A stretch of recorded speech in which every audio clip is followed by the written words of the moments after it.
The Layla Show.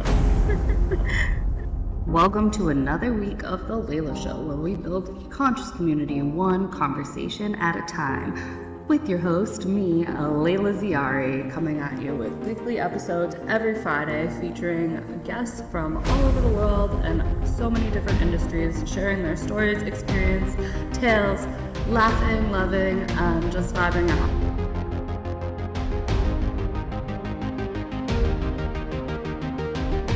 The Layla Show. Hi. Hey, good to see you. Let me Good to see see. you too. Nice to meet you. That's good. How are you doing today? Good. It's a beautiful day in Madrid, Is that, 25 degrees, sunny, so I'm totally happy. is And that where how's your life on this moment today? I'm ready? Yes. Where are you located, Leila? Right now, I'm in New York slash Rhode Island, but I'm in the process of moving back to California, so Ah, all over okay. the So, place. But I was also living in Europe last year, so where in Europe? I was in the south of France. South of France. That's a beautiful spot to It was a live. beautiful place. Yeah, I intended to stay forever, but that just wasn't how it went out. It went to Oh, be. So, yeah. yeah, there's some huge different things in south of France and New York, I can imagine. It's weird being back in the United States. I swear it's been like a year and I'm like still not adjusted.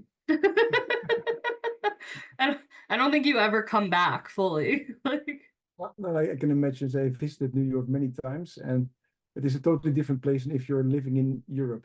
well, I mean, the United States in general, it's just so commercialized and like to Also that, see yes. McDonald's on the corner of every in strip malls again is like, Yeah, no. really sales-oriented, and they give you a smile, but they're not interested. Exactly, yeah. It's just a different world. So where are you from? You're not from Madrid, right? No, no, no, no, I don't look any Spanish at all. No, I'm from Holland, the Netherlands, so I'm Okay. Dutch. Okay, cool. And how long have you lived in Madrid? Now 4 years, and Okay. before that I lived in Australia. Okay, cool. Well, So, welcome to the Layla Show. yes, thank you so much. Thank you for reaching out that I could be on it.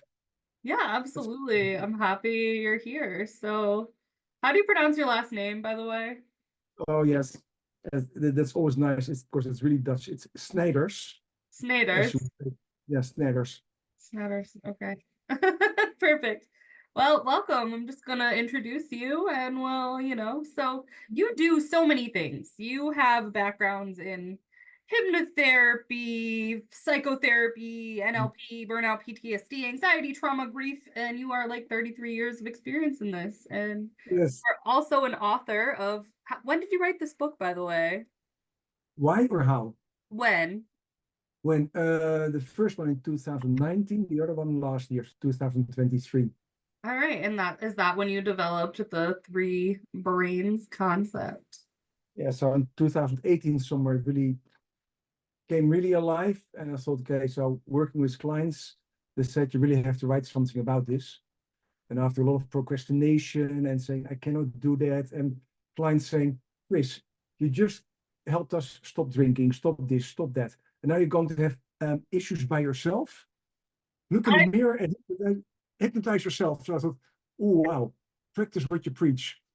No, I understand that wholeheartedly. Like with what I do, like I have a little side coaching business, and even before that, I've always given my friends like the best advice. But then, like, I'm also trying to write, like, I've published two books of poetry, but I'm also trying to write like a book about like life stories and stuff. And I'm like, I just can't get it together, Like, so I understand that, the procrastination and the I can't do this, but like just sit down Yeah. and do it. Yeah. But So, anyways, so how did you get into like everything that you do? I would say that's extremely easy. Now it's not easy. Like if you would go back to my youth, I also was interested in people and say being bullied when I was on high school. Then you learn a skill to survive. That is, or being stronger. Now that was not my game, so I became smarter. So reading people and coming aware what people do. Besides having huge idea of say what is justice, how should you treat people, bullying and all this kind of stuff is just horrendous. And after just now getting a job, because everybody had this, so it kept the pull from hey, start helping people. So when I hit my 30s and actually was made redundant by a company I worked for, I thought, practice what you preach. And I called the best training company, coaching company on that moment in Europe. I said, I'm going to work for you. Now, of course, they said no.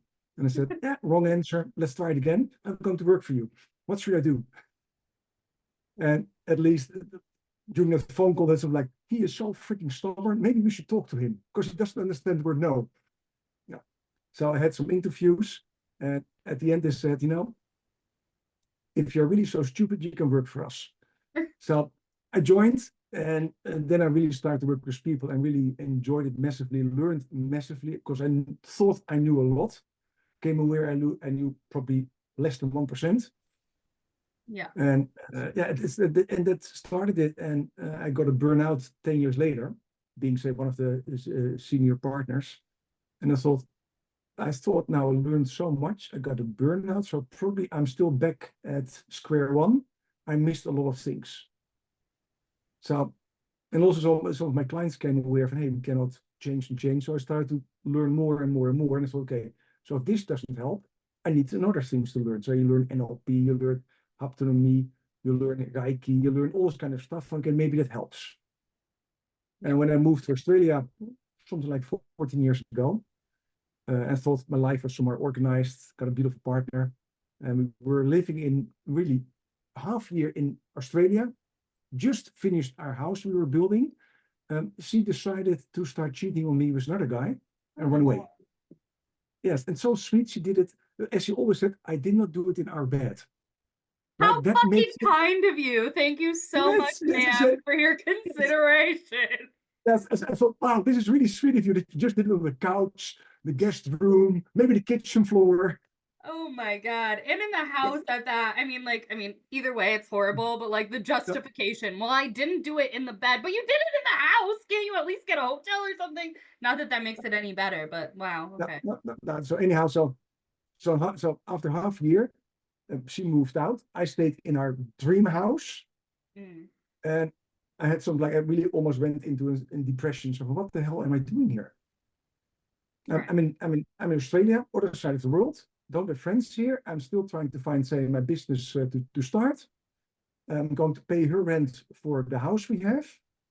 So the couple of months I was really now say underneath the water. And I thought on that moment also somewhere from, okay, so this happened to me. I cannot get myself out of this system, out of this victim mode, out of this loop. So what am I still missing? On that moment, I was also again studying hypnotherapy, clinical hypnotherapy. And I thought I need business. So I set up actually hypnotherapy practice. If you're a little bit blind, you can also help the cripple. Let's call it like that. So, and I came aware, besides my coaching, I was really good in it. So people came to me, stopped smoking in 1 or 2 sessions. They lost weight, they stopped drinking, and I thought, oh wow, okay, I'm good in this. And I started to think from, okay, why am I actually good? What do I do different than other people who don't have the success? Because Right. I got a burnout, I got totally depressed. So and that's somewhere molded into all kind of things. And doing a lot of courses, I always ask the question, who's in charge of our subconscious? And we always say, yeah, your subconscious is in charge of. And I said, who's our subconscious then? That's a very great question. What is it? And all the teachers had they had some vague answers. Yeah, it is somewhere in your head. I said, okay, where? Because based on neuroscience, there's no location that is not accessible. Right. Now, maybe it's not.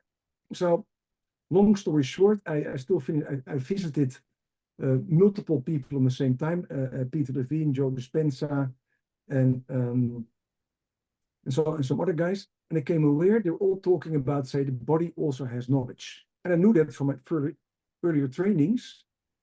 And Peter Levine said, your heart knows. And I said, your heart knows? That's interesting. He said, Peter, help me out. And he's a great. He said, yeah, I said, based on research, your heart has a brain. And I thought, okay, where's that? So I read this book, came aware of other kind of things, and came aware about the heart has a brain, gut has a brain. And I thought, okay, now I know. If the heart has a brain, the gut has a brain, then probably can make decisions. And based on evolution, probably they have different kind of responses or objectives than our beautiful head. Yeah, And then I just found something absolutely. extremely simple. I was just looking what kind of neurotransmitters or hormones do they release. Mm. And I came aware the gut releases everything, almost everything. That's why it's called also the immune system. 90% of our immune system is there. Only it misses one essential one, and that is oxytocin. Oxytocin is the cuddle, the love hormone, etc., etc., and it's released by your head or by your heart. So I thought, okay, your gut doesn't have it, your heart has it. Okay, so what do they do? And based on that, I came aware, hey, you could actually see what kind of decision making they could make based on the neurotransmitters. Now, and when that was somewhere there, I thought, okay, so how can I transfer this in therapy or in coaching? And now that's it. So that's a long story short of, so as I still know, Anthony Robbins once said, if you blame somebody, then also pay them gratitude because you learned a lot of stuff from it. And so Absolutely. thanks to the fact that I somewhere got my own bullying and other kind of things, I learned a lot of things that somewhere, so many years later, helped me out to help people much, much, much better. I mean, I think that's great because I feel like we all want to be better inherently. And, I do think it's so important because, I mean, a lot of people don't trust their gut and a lot of people lead with their heart, not their head. And it is all intertwined. And I mean, I'm personally a person who leads mostly with my gut and my heart and like ignores my head and any logic. And, I'm trying to integrate a little more logic now. I think I have a little bit more, but you really can't. You can't get really anywhere you want to be without all of them connecting. And I mean, I know so many people who just operate on logic and I literally just like roll my eyes and I can't stand to be in the room with someone who operates just on logic. I think that's the worst kind of human being in the world and I'm sorry to all those who do that. But then again, like I was operating without any logic most of my life. So, yeah, I think What you say makes so much sense, eh? Like, and yeah. when you live by your heart and your gut, and some people live by their head, Mhm. and it makes a huge difference because what you say is so true, eh? When you live by your heart and your gut, you're spontaneous. You don't think it always through, and later on you thought, oh shit, maybe I should have thought about this Yes. before. Yes. And that's only the total opposite of people who live by their head, because they Right. think it through, are not spontaneous, will not will not jump off the bridge to just have some fun and miss out a lot of opportunities. And somewhere they collide. Uh, Right.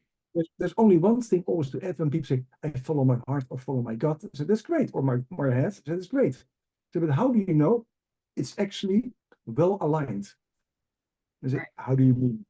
I said, now just imagine uh, you walk, say, now you live in New York, but I still remember once I was visiting, say, California, driving in a convertible in Los Angeles, naive as I am, and I drove in one of the suburbs and thought, hey, wow, I can have lunch here.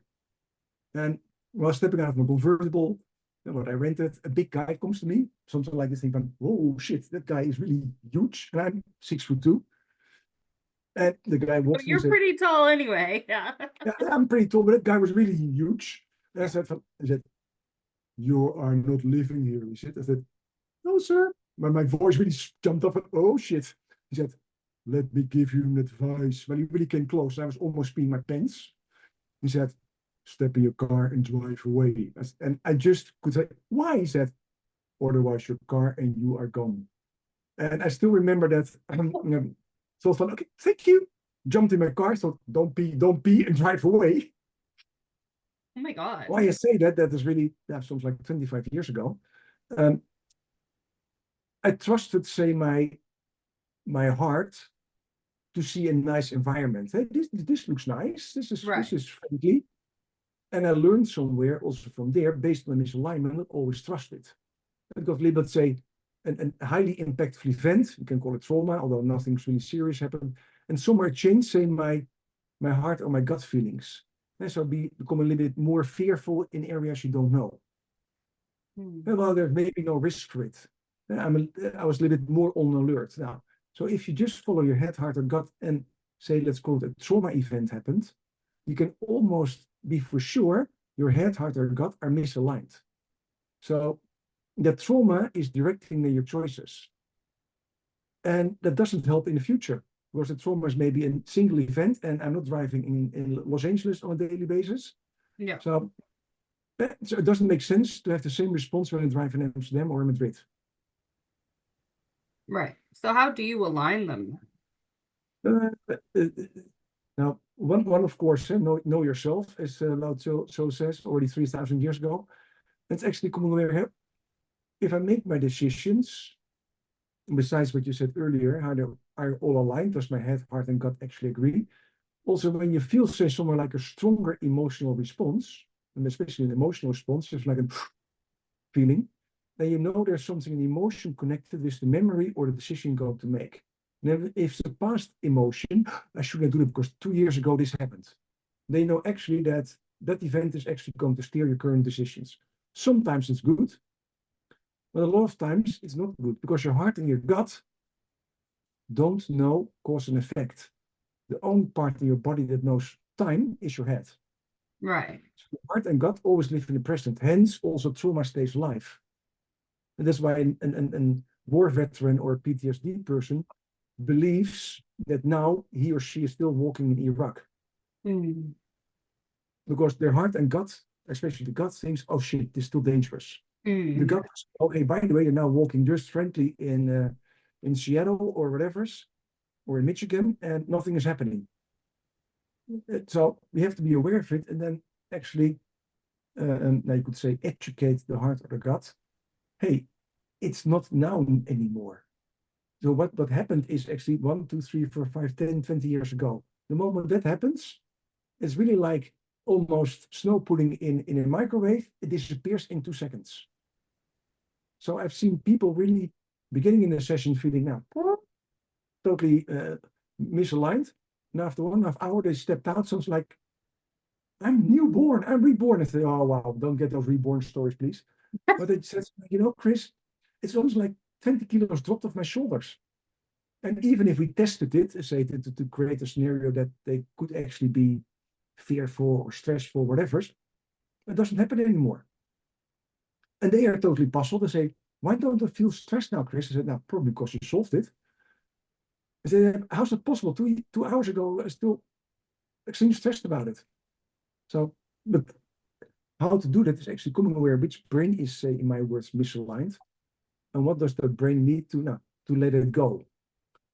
And that is different. That is different than just explaining it. But in most coaching therapy, we explain what's happening. Now you know what happened to you, Laila, so you don't have an issue anymore. Right. Yeah. This is the word. Yeah, right. Yeah, I know it now, but that's still shitty. And so we have to get that shitty feeling out of you.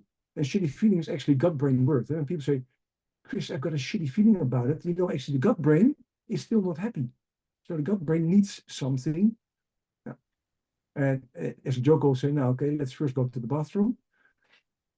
I say, what should I do there? I said, now get that shitty feeling out, and then we can come back. Of course, they start to laugh, but then they come aware, oh, wow. Yes, something has to change. Yeah, 100%. Yeah. And I mean, I think like 90% of society is suffering from a misalignment with that. I mean, hey, me, same. Like I struggle with that too. And I feel like so many people are also operating in survival mode because there is so much trauma and there is so much grief and there's so much guilt and there's so much all this stuff. And like, Absolutely. I mean, and it's true because if you can go through the emotions, like I've released so much stuff emotionally, but still like held on to this like survival mode, like stress in like my body, like that it just like, and then just like what do I gotta do to make you go away? And it's like, okay, I've cried. I don't actually physically feel like I care about that in my heart or in my head, but there's somewhere within me that is holding on to all of this tension, this stress, Yeah. this uh, like yeah, survival instincts, like this nagging in my gut to just like, do It something makes it, about it. okay, crying is amazing if it's about grief. Right. When you lost something, whatever something is, a person, and a job or something else, then the heart actually feels sad because it loses a connection. Right. And then crying and feeling sad is a good healing Yeah. way to get it out. But for fearful things, crying doesn't help. No, it does not. No, because you still cry. You can cry, but you can still feel fearful. Yeah, exactly. So then we have to do something else. And what I saw a long time ago, and that came actually, I still remember my first client. She came in for weight loss, and really, I could say she needed weight loss. That was a no-brainer. And during the interview, she said, Chris, something strange happened. She said, I had a wedding of my sister. I lost 15 kilos. And a guy comes to me and said, oh, you look amazing. She said, I got a panic attack. And the next 3 weeks, I was living on a diet of milkshakes. So I gained 15 kilos again. And at that moment, all my lights turned on. I said, said, so weight loss is not about diet or whatever. You got a trauma response based probably because I would say you have been sexual, let's call it abused. Doesn't have Yeah. to be physical, it can also be emotional or whatever. Yeah. And she said something like, Chris, yeah, but that happened 35 years ago when I was 15. That cannot be the case now. I said, when did you start gaining weight? And on that moment, saw a little light bulb above her head. And she used the famous F word. Being in Australia, they love the F word. She said, you're right. I mean, I love it too, so. Yeah, yeah. When I was 16, she said, after that. And the guy stopped doing, or actually said, my uncle stopped doing that after I gained actually weight. Oh, I that's said, so interesting. So it was like a protection. yeah, yes, absolutely, smart ass. Yes, it was a protection mechanism because she made herself first looking stronger, and secondly less attractive for that F Right. predator shitty guy. That okay, I will not say what they should do with him, but of course then it's still a podcast. Let's be nice. But somebody chopped something off that he would use. I mean, yeah, it deserves it. Yeah, absolutely. So in that moment, I really came aware. Hey, the gut brain also has as a protection mechanism to get stronger is food. So a lot of people who have weight issues, and in Australia, something like 50%, is actually a gut brain response. And of In course, it doesn't America, help. it's even worse. Everyone's obese. Yeah, yeah. Not everybody, but many, yes. No, Then, everyone. No, I'm just kidding. But most. yes. And of course, it's also education and what can you get and those kind of stuff. But say food, of course, is a beautiful soothing thing because it's a gut brain. If you think about the gut, that's the intestines. What does it do to feel good? Food. Yeah. So one of the mechanisms your gut brain has to make you feel happy is food. And if you watch the soap series like Friends or The Big Bang, what do they use? Let's do a Ben and Jerry or Chardonnay therapy, or chocolate or whatever.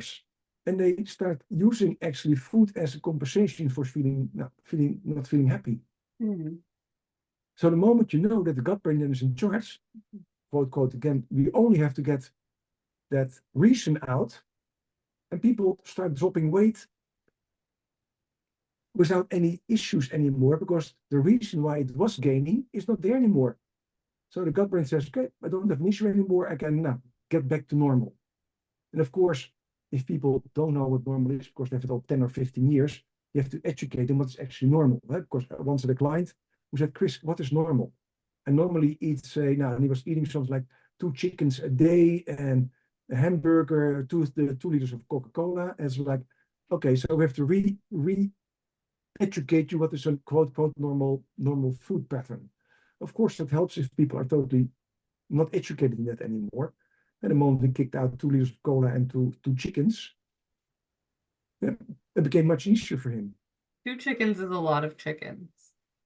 Absolutely, especially when they are say manufactured in the way they're manufactured now, with all kind of extra hormones and other kind of Oh, stuff to yeah. let them I feel mean, bigger. everything is. We're shit out of luck here, though, because we're not getting anything that's not like modified because they don't like us and they don't apply European nice standards to not ban all of our foods. But In that part, you were better off in south of France. There I at know, least they have. I really was. I mean, for my emotional state of being, I was not better off, but yeah, for that, 100%. Yeah, Yeah. yeah. To say that they still respect food much more than the average American company who just thinks about profit. Yeah, exactly. I mean, it is. It's an art, and I love I love watching the videos of people like, Yeah, here are foods that we ban in France that you guys eat on the daily. It's like, yeah, okay. yeah. But anyways, that has nothing to do with the gut. That's just me venting about America. That is good. We're also having a chat, so sometimes you can just divert it. It's also nice, and what you experience has a difference also. When you think about it, feel about it, your response is emotional. And so your beautiful heart or gut has a response on your moving back to the US. As you said, your emotional well-being was less in France, and it's better off in America. But say your health or food intake was better there. Yeah. And so misalignment can create doesn't have to can create stress inside our three brains because they don't know what to follow or not to follow. Yeah, I feel like I'm a genuine walking ball of stress and I never show it. Like I very rarely show it outwardly. But like I know but like I'm a giant I am stressed. Like really if you measured me, I'm like 99.9% stress, which is not good. So No, no, So I probably need your I just like it's just been a very hard few years, like I said, moving different countries and just like making these decisions and like life. I don't know. There's just life is so profound and beautiful and there's so many options and so many paths to take. But right now I just don't want to fucking choose one, but I feel like I have to. And then I feel like I'm old and I've tried everything. I'm not old, but you know what I mean? To keep trying I would just say if you and call not yourself old, stay in one lane. I'm a dinosaur. No, it makes sense what you say, yeah. And Because yeah. on one side, life is beautiful, and that's what we know. The head brain knows that life is beautiful Yeah. because just look around and you see people living under the bridge. Or I was this morning in the hospital. I had to do a rehabilitation because I had an open heart surgery half a year ago. Oh my God, you did? Yes, yes, I got an inherited malfunctioning heart valve. And based on my healthy life and my sport, I could live with it until 60, or now almost 60. And but last year almost collapsed in an airport. Oh my God. Are Then we you did a okay test now? and they came aware, "Oh, I'm okay now." So they said, "Oh, normally your heart valve should have a diameter of 2.5 centimeters where the blood flows can go through. Yours is something like 7 millimeters." And in my naiveness, I said, "How bad is that?" They said, "Now, there's a chance if your heart rate goes too high up, you just fall dead." Oh my I God. can tell you, I can tell you, I lived 3 months in freaking stress. Because every time I was just standing up, my heart would go up. I thought, okay, I'm still there. I'm still there. So now after the surgery, I feel amazing again because the surgeon said, you're not my typical client. Typical clients are 20 kilos, have 20 kilos more weight. They drink, they smoke, and they don't sport. Yeah, you're all Is that, healthy is and that you don't do anything? Is that so? So except that you got a wrong gene from your dad, there's no reason you should be here. Anyhow, I'm doing good, but you come aware also there, you can be so be grateful for life, because 6 months ago I could be dead. yeah. And still, and I know what you're saying, then we can still be annoyed about what's happening today instead of enjoying it. Right, exactly. I mean, I think that's And just like the that's human because condition. our heart and gut don't know our logic of our head. The gut or the heart feel unhappy now. Yeah. And they don't know how it will be tomorrow because they don't have the concept of time. They're like a dog or a cat. I say Right. to your dog, tomorrow we're going to have a walk. I have a dog. I say, tomorrow we have a walk. He jumps up, walks to the door, thinks tomorrow means now. Exactly. And that's just how I live my life. And I think like that's what I'm getting back to before. Like I've never really been connected with the headspace. So like the instant gratification is necessary for me. Like it's always been necessary. If I'm not having that, like today's the best day of my life, like fuck tomorrow. I don't care what my 5 year plan is. I don't care about financial like longevity. I don't care about I just want to be happy today. I want everything to go my way right now. And I want it all now. And I know that's not realistic, but I mean, I could also be dead tomorrow. So It what makes total realism sense. Eh? have to deal with that, you know? I mean, what you say makes totally sense. This is a beautiful topic of the three brains. I had a coach sheep, and he's 65, lived somewhere life like you described, and said, Chris, I don't have a pension. If I would stop working or something happens to me, I'm effed. So Hmm. because I don't have any savings, and now and then my house is not paid off, and now Yeah. probably I end up say living under the bridge. Yeah. So but he said the same as you. My head is disconnected.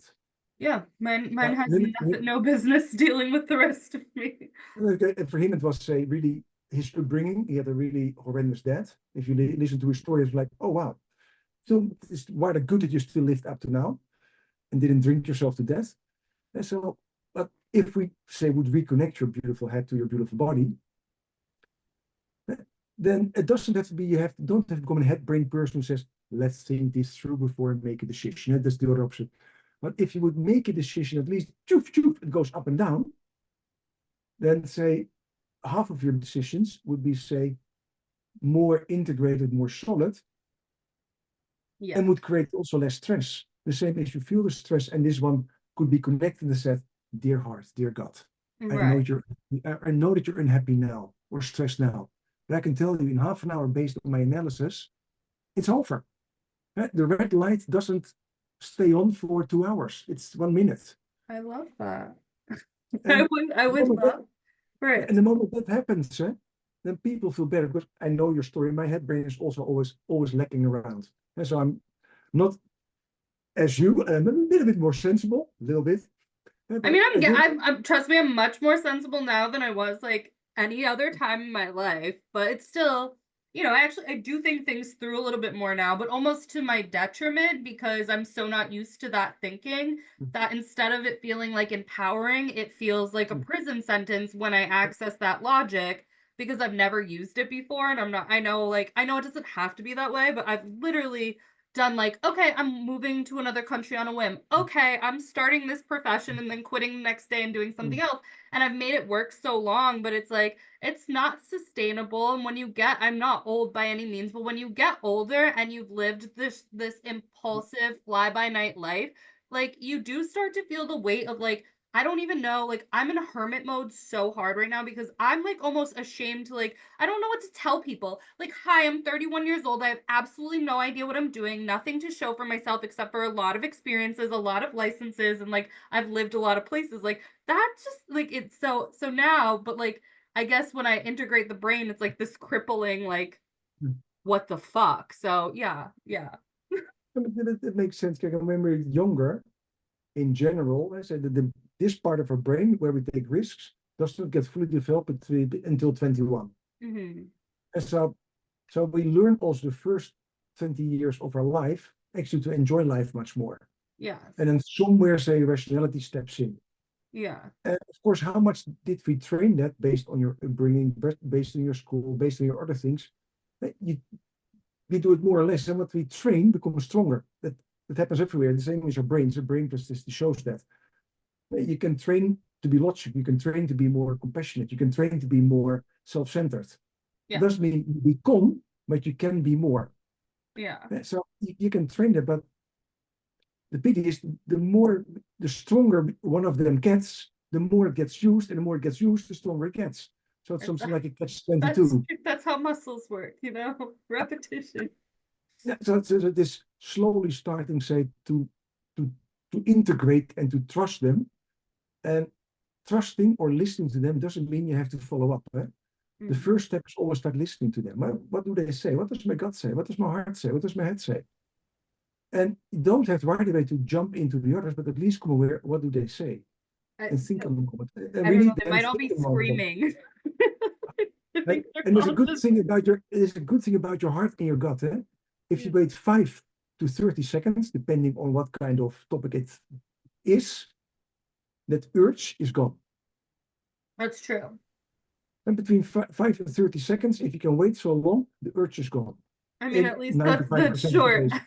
We can all wait 5 to 30 seconds, I think. Yeah, no, but for serious, so I always use the idea. So you're hungry, you go to the fridge, you open the fridge, you see some healthy salad, and you see some beautiful leftovers that Mm. are less healthy.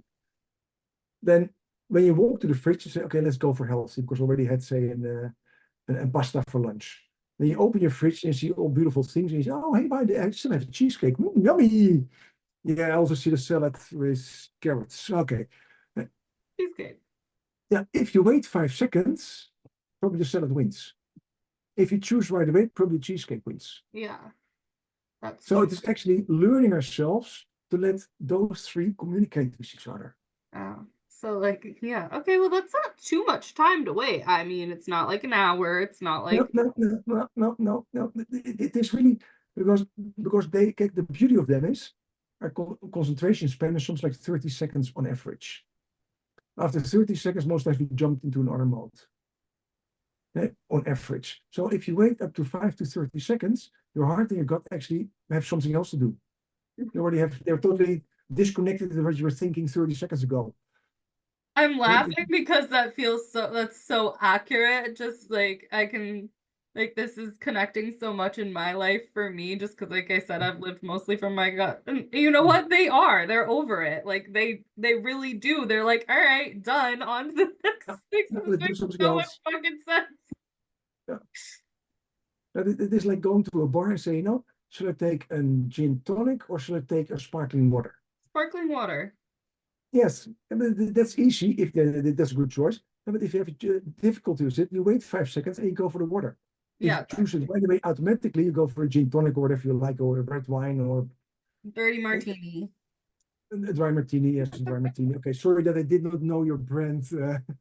I also really like wine, but I'm not drinking right now, so which is, Um, you know what's a good thing of having a heart surgery? You're not allowed to drink for 6 months any alcohol or having coffee. oh, the coffee would break my fucking heart. Yes, but you know, you get used to it. Yeah. Again, that part, I say, I still sometimes have like, oh no, I like to have coffee. But even now, as I take a decaf, I think, no, it doesn't give the kick, so it's not so nice anymore. And after a couple of months, really also a couple of, actually, you go where your body can measure it by itself. Mm. So, but having said that, say having a coffee sometimes, a good made coffee is still joyful for life. But you can have nowadays extremely great decaf coffees. Oh, so But you can say still have decaf? See, that wouldn't break my heart then. I just love the taste of coffee and it I would be have the same. I love the taste of coffee. So if you find, so it can, so it is more the caffeine that nothing. But it was for me a huge test actually because I drink coffee already all my life because I love yeah. the taste, just like you. To come over here, okay, I cannot drink normal coffee anymore. I have to do decaf. And if they don't, and if they have a decaf based on say some powder, then I don't take it because that's really just like this comes from a machine. So you start learning it and you come aware, hey, how much is my own cravings? How easily can I change? And actually, if you wait 5 seconds or maybe 20 seconds, it's okay. You change something, you choose something else. That's true. And it makes life so much easier. So So so so don't you be can. so impulsive. No, Number no, one, stop being so impulsive. no, just wait 5 seconds. That's like, Yeah. I So I next feel time like you have we something like keep you think, impulsive. okay, Chris, 1, 2, 3, 4, 5, don't love you still, but okay, I'll wait 5 seconds. Then you will come aware on what was I actually thinking? What was I willing to do? And then actually you can choose differently. What's that? 1, 2, 3, 4. It's not even an eternity at all. It's not even that long. No, no, no, no. It is an easy one. By the way, I love your nails. Thank you. They're like kitty Yes, it cat. was already done, but I thought, okay, now you did it again with 1, 2, 3, 4, 5. They look freaking amazing, at least for Thank me. you. I like have like cat nails. Everyone's like, "How do you function?" I'm like, "I don't know how to function without them." Yeah, and you get used to it because you type probably differently. Yeah, Then I you're do. like, I kind of type with like the pads of my fingers, yeah, but I worked it with it. works.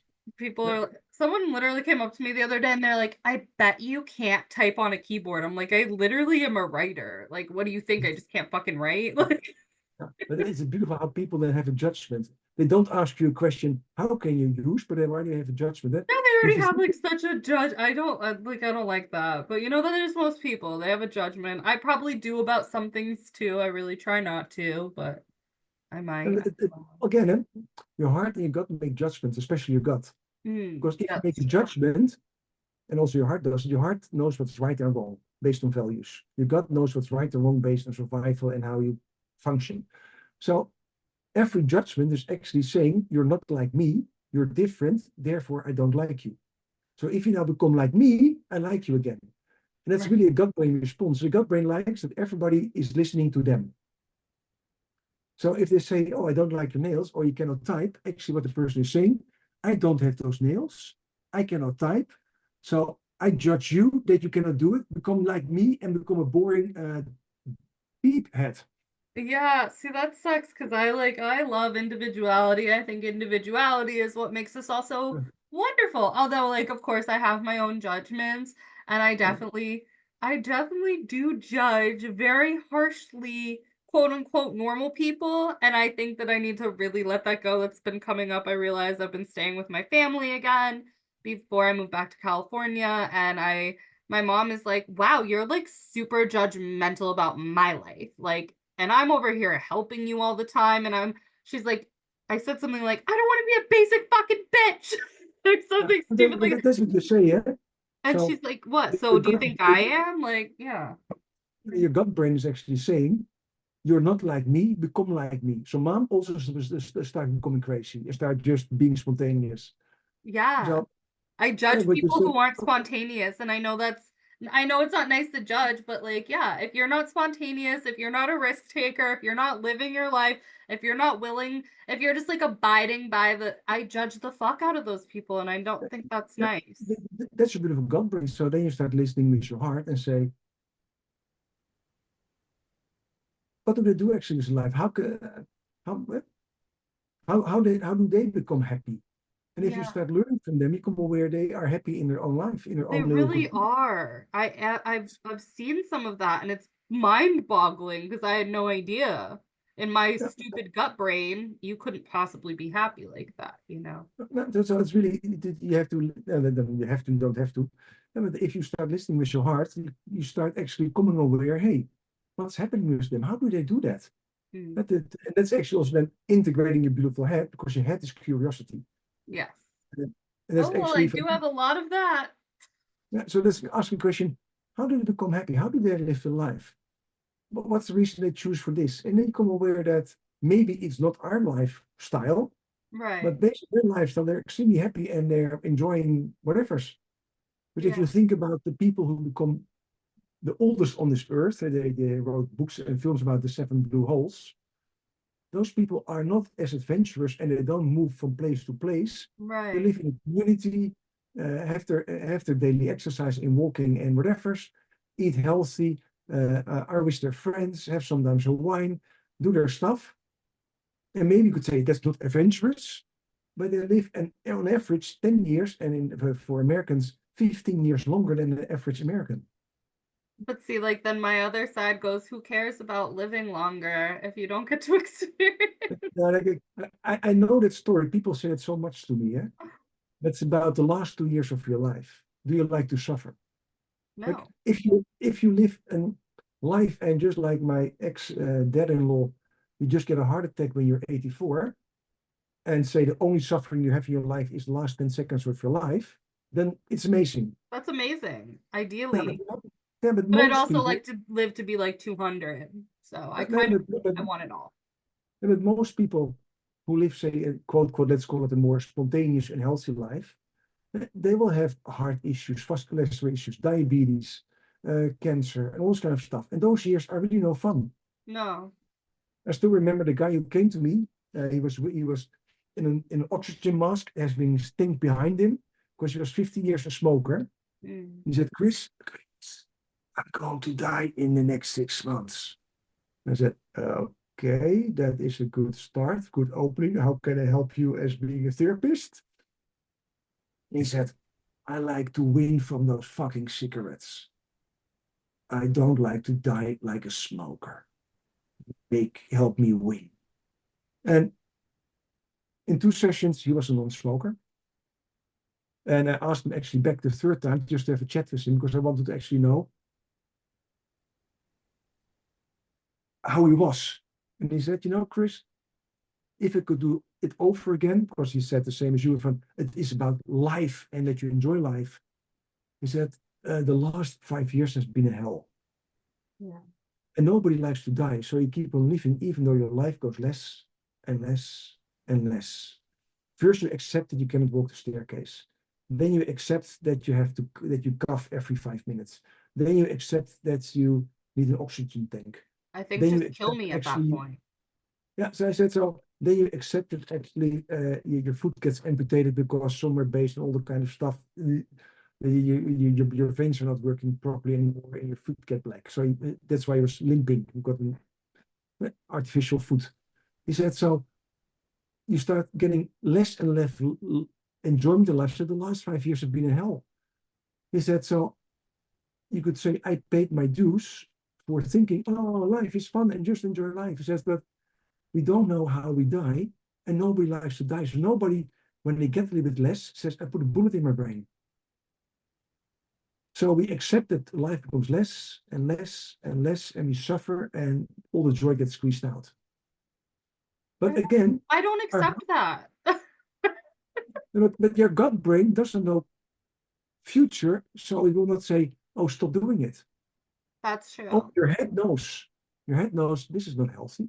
Mm. Your gut brain says, oh, "Okay, I don't have an issue now, so it's okay."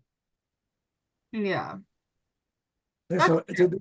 again, that's the alignment we have to make I somewhere. mean, there has And to you be don't do some sort of there has to be some sort of balance because I truly believe you can enjoy your entire life and also not treat yourself like a pile of garbage, you know. It's not like I don't want to eat like shit food. I don't. I like to exercise, so I do, you know. I maintain but for the first 30 years of my life, I had that reckoning when I turned 30 and my entire fucking body fell apart on me and I was like, "Oh, I've lived so fast and so impulsively that my body is acting as if she's 90 right now." And I'm yes. like, "Okay, so now we're in the like right now my process is of course like healing that and being kind to my body because luckily I think I'm young enough that I didn't fuck up my whole life yet and I can reset it. But then, I guess if that didn't kick in, yeah, I could have been that person. Yeah, because that's true. Okay, and you got a warning from okay, is that okay, now I'm going to do something about it. And so many Because people ignore that warning though. I still know one of my friends. He was a smoker, and he was one moment he won 200 kilos. He's not American, but he could be American. And he made the choice to do something about it when he came aware because their bedroom was on the first floor. He could not walk the stairs anymore. The Yeah. moment he had to sit down halfway and came aware, shit, I cannot do the last part of the staircase. So his wife said, okay, then you sleep on the couch. Then he really had some also twisting point. Yeah, but quote, quote, his body is fucked up, as you would say. Yeah, because 1 year he lost 100 kilos. Now they don't like to know how much skin is hanging everywhere. Mm. But besides that, his body had so much years of, say, malfunctioning, maltreatment that will never be reset again. It works all now, whatever percentage this is.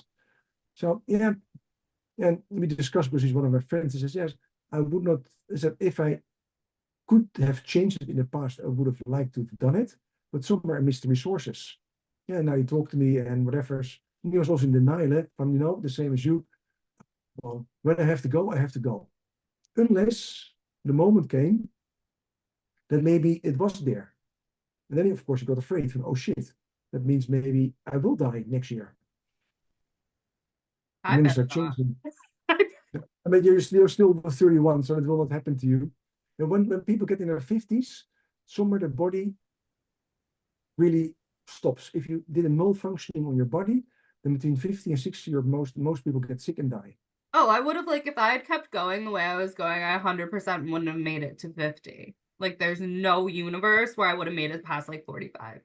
Okay, well, you really lived your whole life. So those things are coming back to three brains. The moment your three brains are aligned, you can still have a lot of fun, but it Yeah. is balanced fun.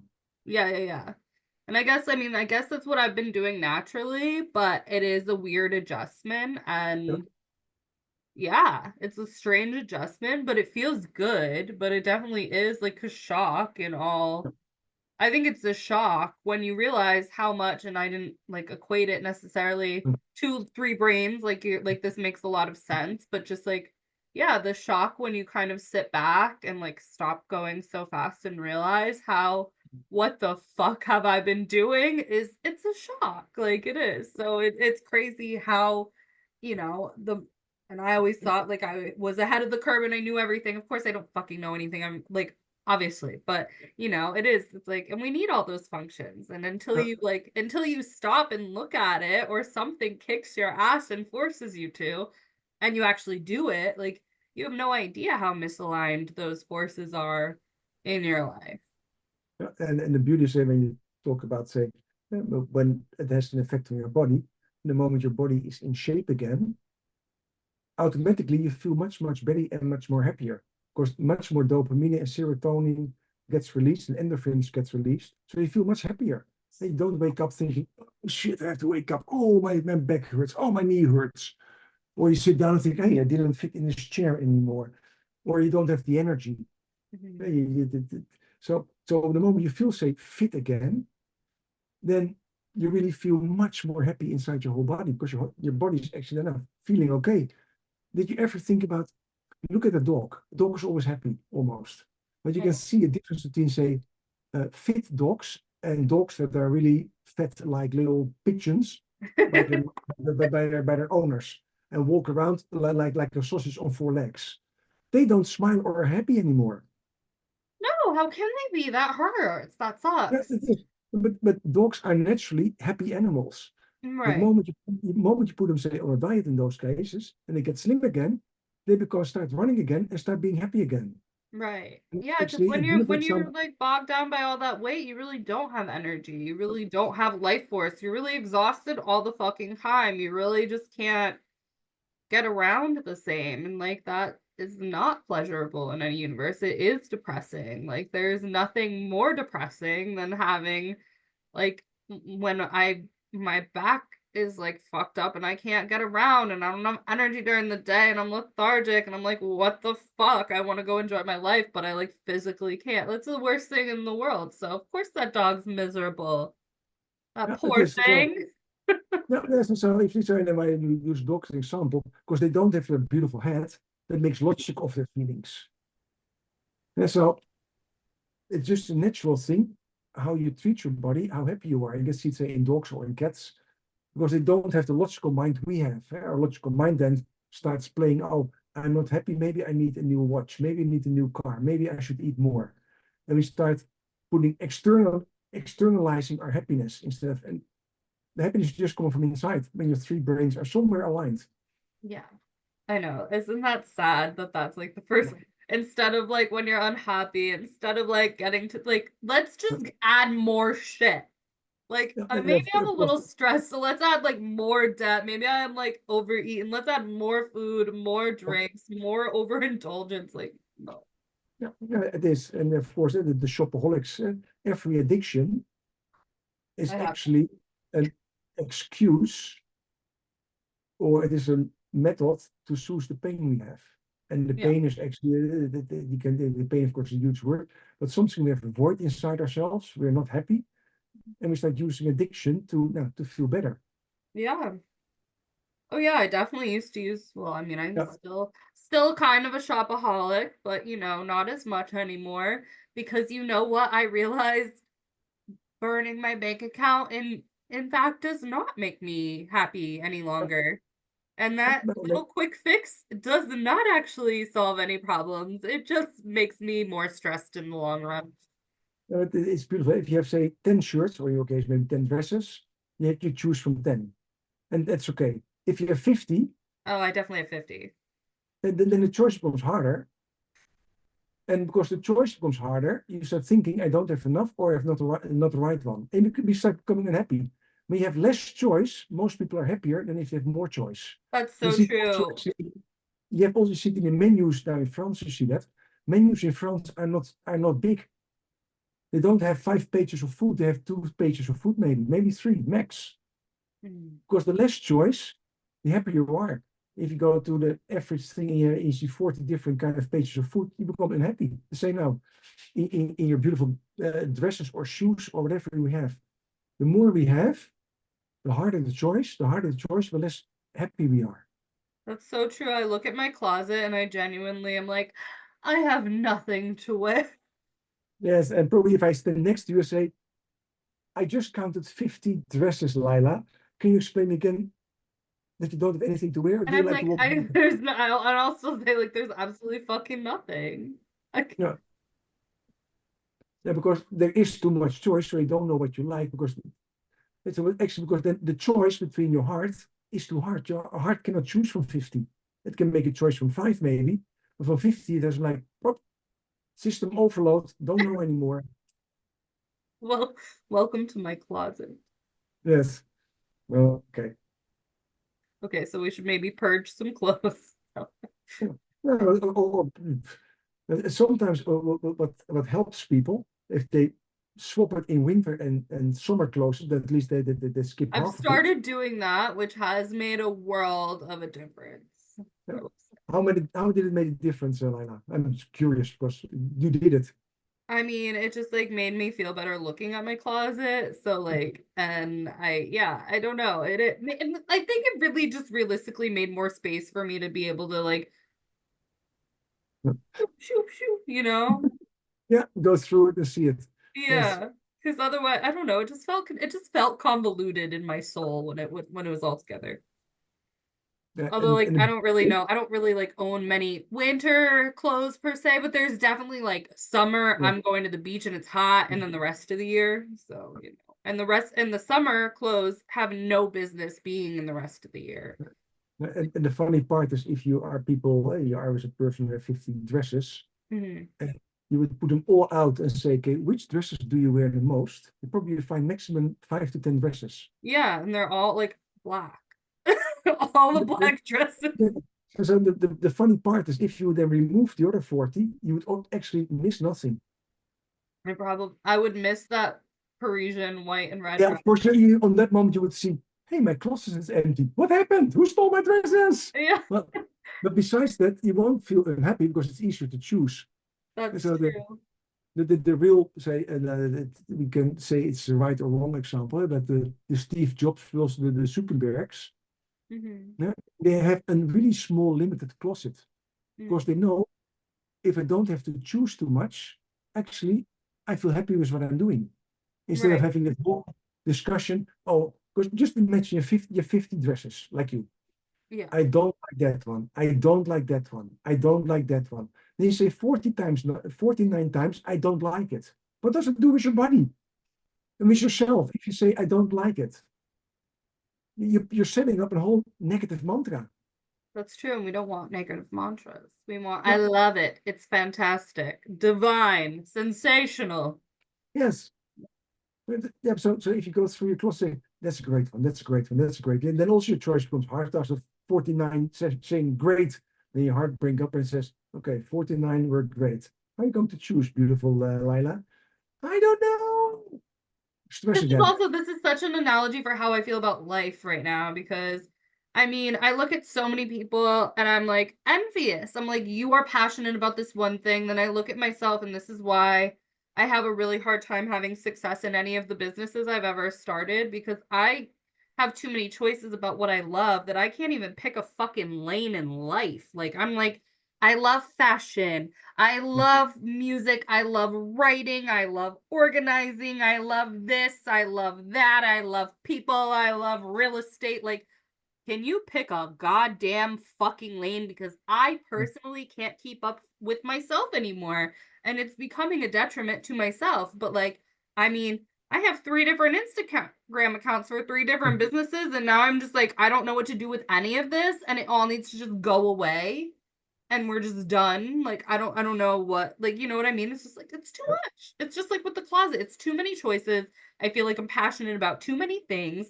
And then instead of like actually like I always say if I could just pick some sort of lane. Obviously this podcast is the only thing I've actually picked a lane in and it's the happiest thing I do because I know what it is and it doesn't stress me out. Every single other thing I have in my life brings me immense amounts of stress because it has no direction. No, I still remember I made my website in Australia and SEO website guru who I knew was talking to me and said, Chris, just like you said in the start, Chris, you did so many things. Because I was coach, executive, and blah, blah, blah. I could work on addictions, depressions, PTSD, stop smoking, stop drinking, grief, loss. I had, I think, 15 topics I could work on and actually am good at. And he Mhm. looked at me and said, Chris, I give you here 3 cards in your hands. I said, that's great. And you write down which brings the most money in, which one gives you the most fun, and which one do you like to promote yourself in? I said, okay, I can write it down. So I wrote it down, not knowing what would be the trick. And he said, after, okay, this will be on your website. The other 13 you skip. On that moment, panic attack. And he said, Chris, I promise you, follow me and you will be extremely happy in 2 months. Your business will grow because one, you chose the thing that brings you money. So your business will grow. That's good. So at least you can pay your rent and you can pay me. Secondly, the second one you choose gives you passion and fun. So you will still do fun things. The third one is actually how you like to brand yourself and like to go to the future. So it gives you personal development. That's it. And I thought, num, num, num, num, num, num. Okay, so I paid the guy a shitload of money, so let's just follow him and shut my mouth for one moment. So I did it, and it made me extremely happy. One, clients came in because they saw I was niching. Clients came in for what I found fun to do. So I also had fun with clients. And the third one, someone gave me a little bit of statue from, hey, he's doing this kind of things was better. And I was like, wow, that's amazing. That And it is started to work. so simple, but really helpful. It is. And it's really those 3 choices. What brings in the money is actually the gut brain. What's your passionate is your heart brain. And where would you like to develop yourself in? Head brain. And it's like, he didn't know head brain, heart brain, gut brain. I didn't know it. But for him, this was a logical thing to do. And later on, I said to him, I wrote about the 3 brains. And what you did actually 3 brains. He said, 3 brains? How do you mean? And I explained to him and said, oh shit, I should have thought about that. And I would have branded that. It's amazing. So it gave me already also the insight. Many people use it in their daily life. Like you said, hey, I'm a heart and gut person. Yeah. But they're not aware that there actually are brains and actually make decisions. Yeah. So for you, Laila, it's easy. You just take 3 little papers. You write down what brings me money, so you could pay your rent. You say you write down what makes you passionate, what gives you fun, what makes you wake up in the morning, and one thing you like to now develop yourself and find interesting to learn more about. And those 3 things you're going to do. And everything else you just skip for 2 or 3 months. I What can, if what if what makes me money has nothing to do with what I'm passionate about or what I'm doing in my no, no, life? but it's not interesting, but at least you have to pay your rent. Yeah. So I do a You bunch have of shitty fucking jobs that I don't like, you know? no, no, but okay, somewhere you choose something that is still somewhere you don't have to start scrubbing the toilets, but something but in your current business, so in your current business model, what you once chose for, what brings you money. So it's not something new, but what you're already doing now. Dog And sitting. so, yeah, so But that what you has do nothing to do with my business. that's what you're already doing now, unless because you have a proven track record that brings in the money to pay your stuff. Dog sitting. The dog sitting. Yeah, if that's then it is. And by I the actually way, really do like it, but it's not like something I promote online. It's not like, hello, I'm Layla Ziari and I'm your local dog sitter. I'm like, you find me on the internet. I'm never gonna go on social media and be like, give me more dogs. Like that's just, to me, that's like a means to an end. of course, you have to know how to brand it. But at least if that brings the money in somewhere, it is. Like for me, it was on that moment was stop smoking because people was really in a stop smoking mood. You got $250 a session. It was 1 or 2 sessions. Boom, done. I was passionate about say all the addictions and weight loss. As I say, more the trauma kind of things. I'm And when surprised that the weight loss wasn't like number one. uh, uh, like stop smoking is, especially in Australia, people knew smoking became extremely expensive. So they raised the Mm. price of a pack of cigarettes up to $20. So Ew. people wanted to stop smoking. So it was a huge push. You're So right. but That's more expensive than like California cigarettes, and Californians really don't like you smoking. yeah, and the PTSD weight loss. I liked it especially because it could really could help people. Most of them, and 95% was female. I could make them give their life back again. So it was just freaking amazing. They were happy. They sent me notes. Hey, Chris, I lost 20 kilos, but much more. I feel happy again in my life. And so that gave me, and say the development part was much more from, okay, I like to know actually how trauma really existed besides the weight loss. So it just happened. Now, for you, it's just making that same choice. And you don't have to make it now, hey, Lila. I didn't Yes, say write it. yes, I do. No, I'm just kidding. Okay, okay, then you write it down now. You just write it down. Say, okay, I like that A, B, C. And then tomorrow, you look at those three papers and say, am I still okay with it? No, I'm not. I already know the answers and I'm okay with none of them. So then change them. I'm just kidding. I'm okay with like the second two. I'm just not okay with the first one. Okay. I, I, I'm nothing that, but like that's fine. I could change that and I will change that. I guess. I don't know. This song or something like, what You do I see, I still? just got crippling anxiety thinking about that though, and then I started to panic and like No, but now I want to cry. you can change it in 2 months. I didn't say you have to marry it till death takes you apart. It's more of No, I choose it for 2 months, somewhere to find the focus. no, I And just to I need and then to. I can promise you, your anxiety and your stress also drops.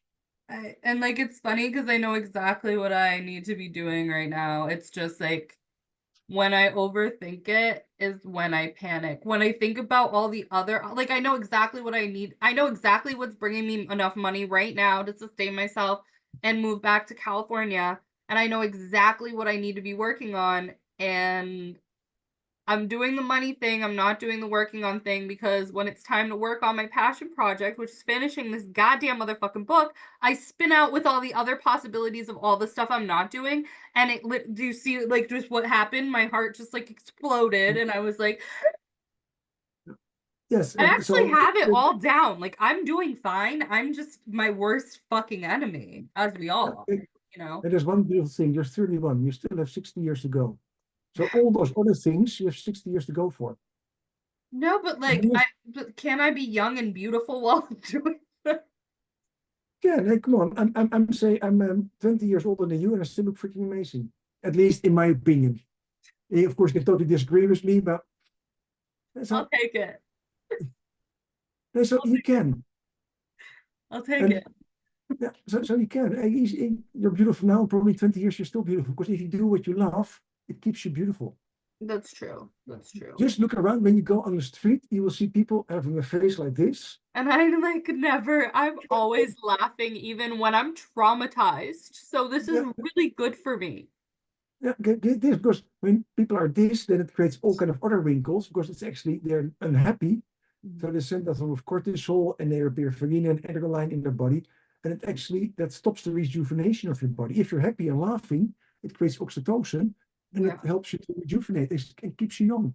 See, So maybe just keep on that's my secret. Maybe this is my secret of why I laugh when I'm sad and I laugh when I'm angry and I laugh when I'm stressed because inevitably I was saying this to someone the other day. I was like, even if you don't start out that way, inevitably if you are smiling and laughing, you're inevitably going to get yourself to that energy. It doesn't really matter absolutely. where you start. Like No, I can be laughing through the trauma of something horrible, but eventually I'm going to actually feel the joy of the laughter. So hallelujah.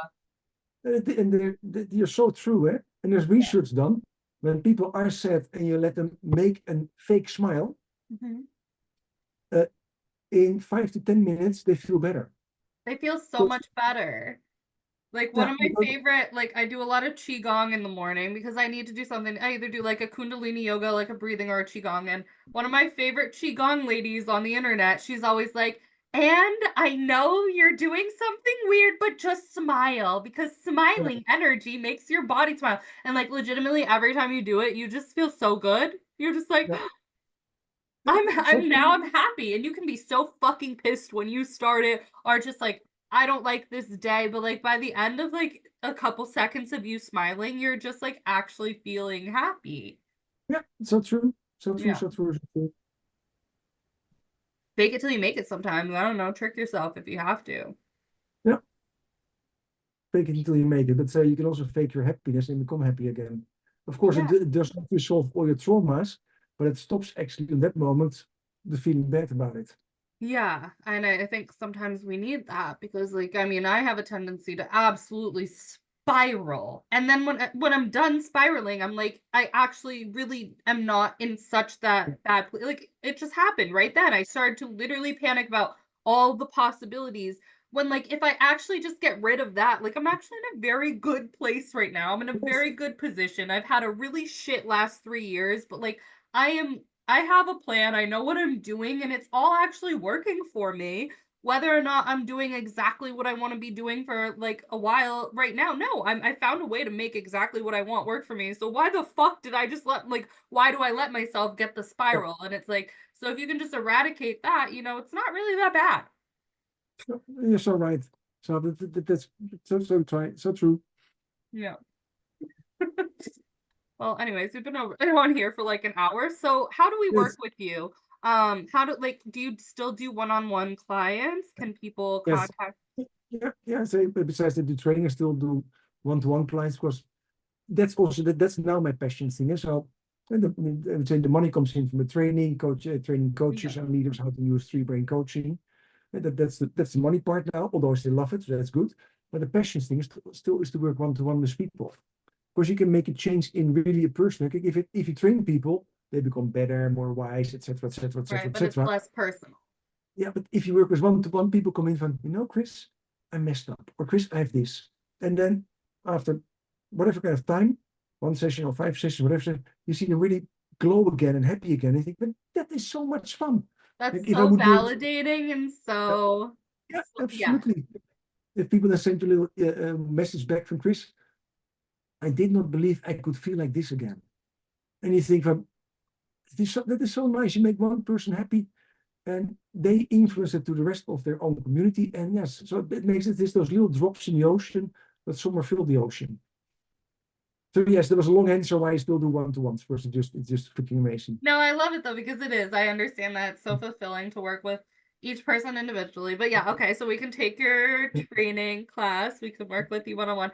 I know I have your website up right now. Like as before I always tell people, I'm like, I know what you do before you come on, but I really don't really look into it until after I connect with you because then I care more. But there's a good assessment, which we all love a fucking quiz. I'm excited. I'm gonna take your Yeah. assessment right after we Yeah, get oh off the yes, call. I love to see your score because we could imagine what your score, but also like to see your score because that's a simple 10-minute test I'm or excited. even less. 50 questions about head, heart, gut. Mhm. Actually about how you make decisions in life and gives you an idea how you make decisions. Of course, probably you know already, but sometimes you get also oh wow, I didn't came aware of that because we believe because the heart and the gut are both instinctive decisions. Yeah. So we're not everybody's always so sorted out which one is stronger or less strong. That gives you beautiful insight. Yeah. So No, I'm yes, excited to Laila, take this. when your score comes in, I love to see it. Because I I'm will gonna see do it it. because I'm doing it right after we get off this call. So yeah. And then people can buy your book. You have a podcast. You have all the you have all the things. So yes, yeah, the book is there because if people always say that was one of my clients who said, Chris, you let me stop drinking. You have to bring this out. I said, I cannot write, I'm dyslexic. And she almost gave me a slap in the face and said, so you helped me stop drinking in 2 or 3 sessions. And now you're going to say you're a little bit dyslexic, so you cannot write a book. Get the fuck out of your chair and start working on it, boy. And I was like, yes, ma'am. yeah. So, but she also said why you should write it, because why I should write it. She said, Chris, it's say a cheap solution for people who like to know at least more about their life. It will not solve everything, but give something like a guide. There's hope. Ah, this is how it works. This is why I'm stuck. Oh, this is why I have the wrong boyfriend. Oh, this is why I don't get up along with my partner, with my parents, or with whomever. Yeah. Because it's fun if you start then putting that in the books about relationships on your relationships, on your past boyfriends, Laila, or girlfriends, whatever you prefer. Dissecting my past relationships is a fundamental nightmare that you would just eat up. Yeah, it makes sense if you choose by your heart to your gut. It makes sense again. Yeah? But then Yeah. you come here actually about your patterns. Think, okay, so based that I'm more here or there, I should partners who are more there and there, maybe to complete, or maybe they are the same, and that's why we mess up. Yeah, And exactly. if you Uh, start seeing that, then you can also come aware, hey, what is the solution to?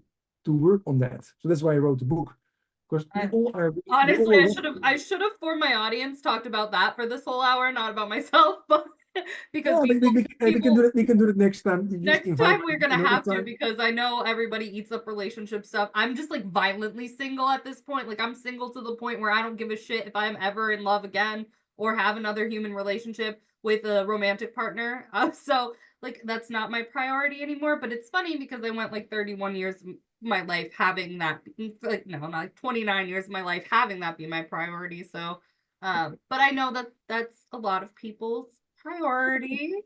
So they It love is, to hear it. it is, and like you had say painful experiences. So you say, okay, not So now, please. traumatic, like the Yeah, trauma of it, when I say it out loud, I have to just laugh because I'm like, that this is like, and I mean, I won't get too much into it because we're almost done, but I did have a dream last night where I was talking about it with somebody in like I had this dream and I had met like this amazing man, but he wanted to like have babies and do the family thing, and we had to cry in the dream. And I was like, well, then I have to go because that's not what I want. But then I was like, but thank you because you have no idea the trauma of all the past relationships. And I started to tell him, and then he started crying, and I started crying. We were just crying. And then I woke up and I was like, okay. wow. But this is a beautiful, beautiful, beautiful, beautiful, beautiful example. Say you don't trust your own heart and gut anymore in relationships now. I So don't. I trauma don't. They've is led me misaligned so them. So astray. and so Yeah. this is what I spoke earlier. If people say I follow my heart and my gut, but based on a trauma, it's misaligned. So you actually make misaligned decisions. So the Yeah, and moment it's so funny because now when I talk about relationships, like I think, and it's not like realistic, it's definitely a trauma response, but like if you asked me what my ideal partner would be like in this very second, I'd be like somebody financially stable who has their life together. It has nothing to do with love, it has nothing to do with passion anymore. It's just like, is your life together? Do I have to yeah, support you? Are you fucking good? Are you independent? Good, then we're good. Like you have your own life, you want to fuck off and stay over there, you got money? Good, because like I have so much trauma of taking care of people, just leading with passion, love, this intense fucking connection you of you were their fucking mother and their fucking nurse and their fucking financial bank. yes. And it's like, bitch, who's gonna take care of me? This is a typical heart brain dominant relationship response. So the heart brain likes to be the mother, likes to be the ATM, likes to be the nurse, And and now most it's of them, also and then disgusting to me now. It's like, why? yeah, Why would I ever? yeah, and then the gut brain steps in, and then the gut brain persons thinks, ah, I found somebody who likes to only think about me, and me as a gut brain thinks about me. So there are two people thinking about me. This is perfect life. So then you get those horrible gut brains, egocentric, narcissistic dickheads Yes, as a partner.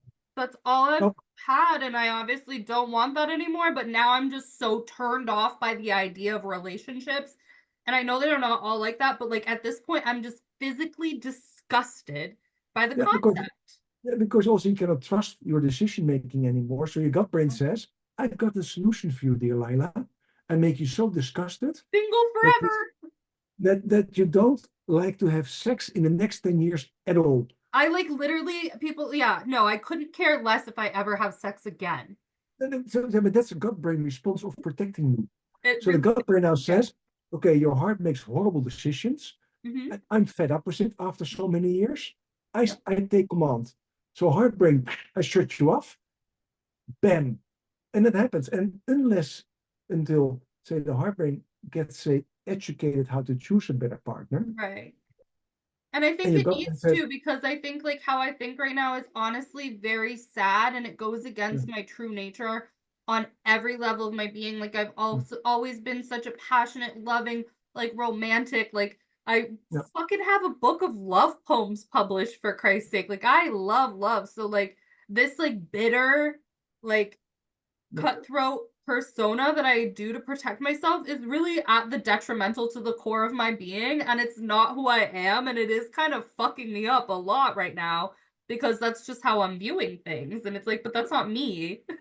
And it's So, but, so like aggressive and it's so hardcore that I'm just like, she's scary.